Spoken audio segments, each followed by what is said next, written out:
Порано постојано се жалев дека се најлошо мене ми се случува.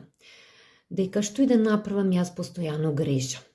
Дека мене за ништо не ме бива. Дека јас ништо не вредам.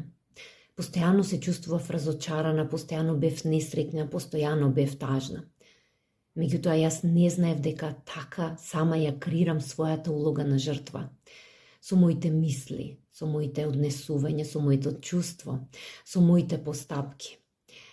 Кога јас донесов одлука, дека јас повеќе не сакам да имам таков живот, дека јас повеќе не сакам да се жалам, дека не сакам да сум тажна, не сакам да сум разочарана, тогаш престана улогата на жртва и јас почнав да го креирам својот живот. Почнав да се вреднувам себе си. Почнав да ги живеам своите вредности, да се сакам, да се ценам. Тогаш се смени моето размислување.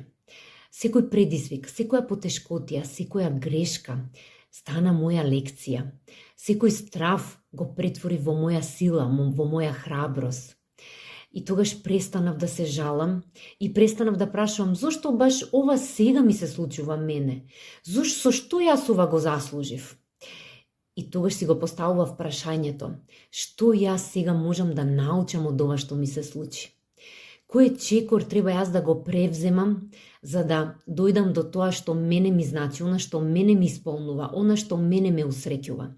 И на тој начин јас ја прекинав улогата на жртва и станав креатор на својот живот. Почнав да го креирам животот онака како што сакам јас, онака како што мене ми исполнува и што мене ме усреќува. Сега сакам да те прашам, која улога ја играш ти во твојот живот?